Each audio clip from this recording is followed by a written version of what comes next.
ちゃんはそんな人じゃねえ。言い切れるか。次に次元が現れたら街中火の海になっちまうかもしれねえんだぞ。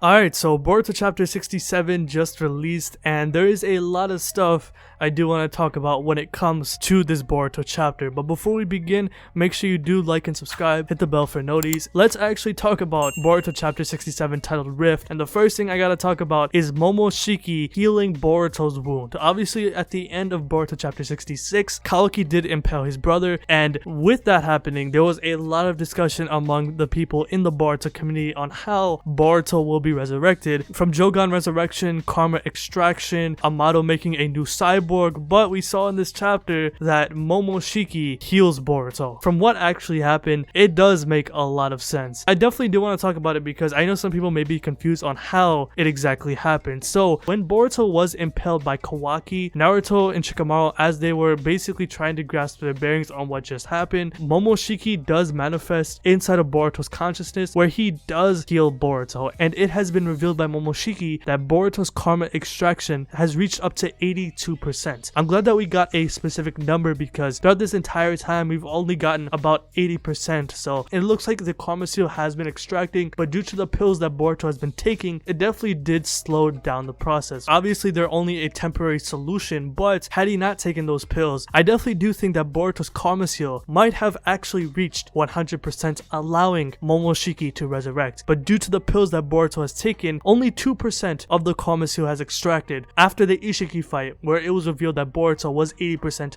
Otsutsuki. And with that being said, with 82% of the karma seal being extracted onto Boruto's body, since it wasn't at 100%, this wouldn't allow Momoshiki to resurrect through Boruto's body, where it was revealed that if Boruto had actually died in that situation, so would Momoshiki. So at that point, Momoshiki decided to add the last 18% of his own data into Boruto's data, allowing that wound to heal and keeping Boruto alive. A good analogy of this is when you're downloading a file from the internet. So let's just say you are downloading an episode of the Boruto anime onto your computer, and that file size is exactly 1 gigabyte, and at 80% of that download, at around 800 megabytes or so, the file does corrupt, and at that point it is impossible to keep on downloading the rest of the file onto your computer. And what my computer does, at least, is when a file does corrupt from not being able to download any more data, my computer provides extra data for that file to still be on the computer. The rest of the 80% of the data does remain on the computer, as well as the computer providing the power to make sure it's still intact. Even though the last 200 megabytes or so is lost, the computer will provide that space to make sure that file does exist. Sort of like what happens here. Boruto's karma seal is literally like a download file. It was at 82%, but since the file corrupted, the computer, aka Momoshiki, provided his own data to make sure that file stays intact, or else the entire file will be lost, aka Momoshiki losing his entire life due to Boruto dying. I definitely do think it does make sense on that happening. I definitely do like that explanation. I definitely do think that is way more viable from the writers to do instead of just Jogan resurrection or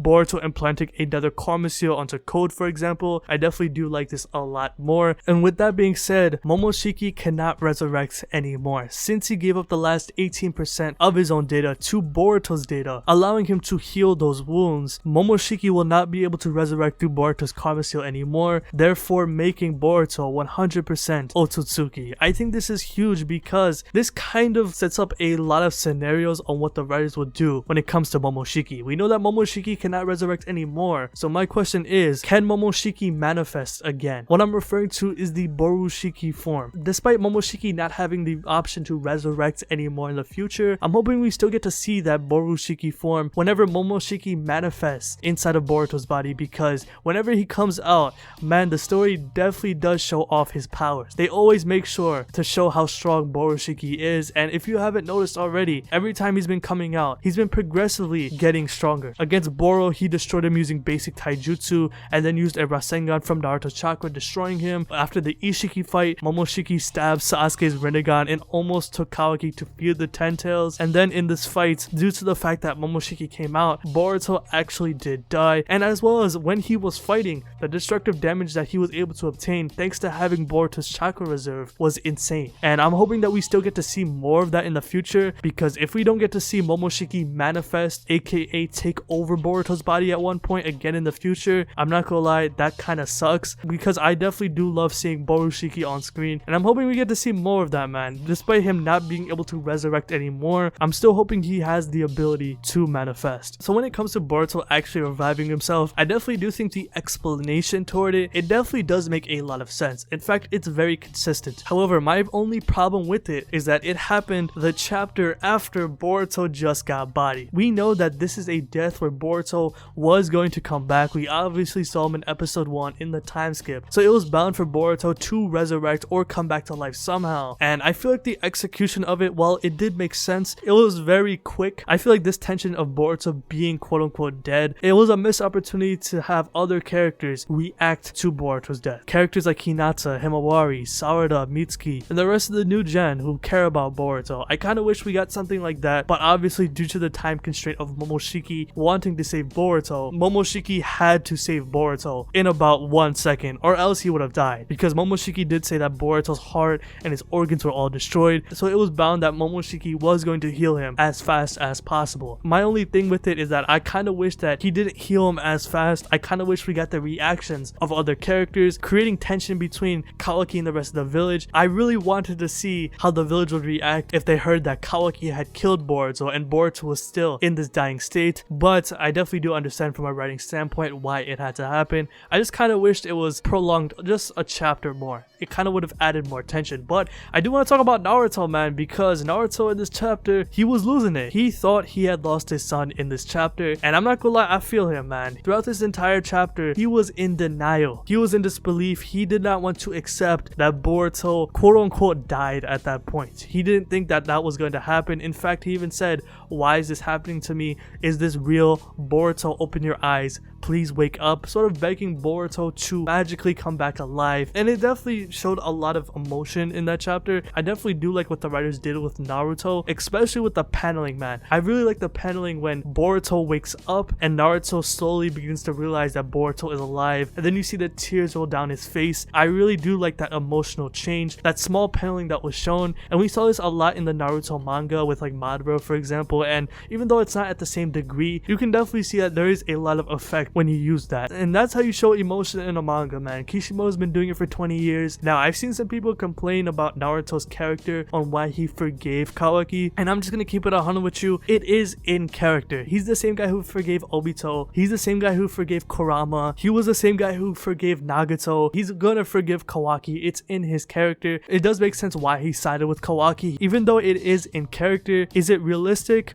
Hell no, of course not. If I was in that position and I saw my adopted son kill my biological son, I will fucking spaz. But at least for Naruto and how he is written as a character, it definitely does make sense, despite how unrealistic it may seem. He's just like that as a character. And Shikamaru, I do want to say that they were both making points. Even though Naruto was grieving through most of that chapter, Shikamaru told Naruto, "Yo, this is your chance now." With Kawaki absolutely destroying Code, Shikamaru wanted Naruto to jump into that fight, which he does make a point in, because had Naruto joined Kawaki in the fight against Code, Code definitely would have lost. We obviously saw that Kawaki was literally destroying Code. Had Naruto jumped in, I definitely do think it would have been GG for Code, but Naruto was grieving, which is definitely understandable, because in that moment, he had thought he had lost his son, which I gotta say, the emotion and tension in that chapter at least was great. Now, I kind of wish we had more of that in the next following chapters, with like the other characters in the cast reacting to Boruto's death, but as I said before, due to the time constraint of Momoshiki wanting to keep Boruto alive, it does make a lot of sense. And now let's talk about Code. I got the stuff that I wanted to say about Naruto, Momoshiki,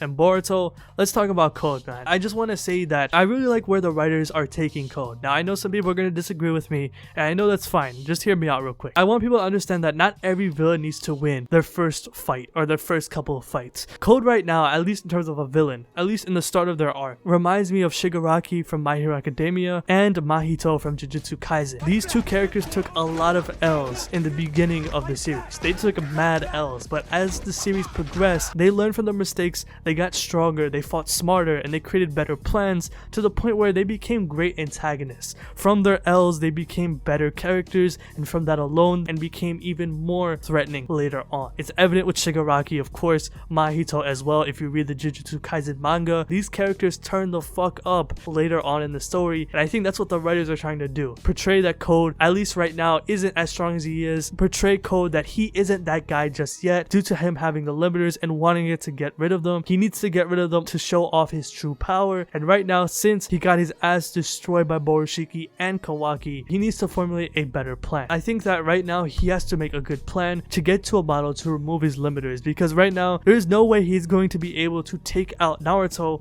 with the likes of Kawaki guarding him. Obviously Kawaki, he said in the latest chapter he's willing to kill anyone that goes against Naruto, even Boruto, which I find tapped, but it definitely is consistent because he is a character like that who clings to someone that he loves like a Naruto. But I mean, right now I definitely do think in the next couple of chapters Code's gonna formulate some plans that he's gonna execute very soon. I don't think this arc has ended. I just think this arc has reached the intermission point, the halfway points where we've gotten a lot of fighting in these past couple of chapters, but now that the initial battle has ended, we're gonna get some more build-up chapters talking about what Code is gonna do, and also with what Kawaki did to Boruto. I definitely do expect us to get some slowed down chapters in the next couple of Boruto chapters, considering what just happened. And right after that, we're gonna see what Code is truly going to do, because he needs to make a plan for him to get to a model to get those limiters off, because when he gets those limiters off, it's wraps, man. He is stated to be above Jigen. Let me know what you think about this chapter in the comment section below. How do you feel about Boruto being saved by Momoshiki? Do you think that they should have dragged it out a little bit to add more tension,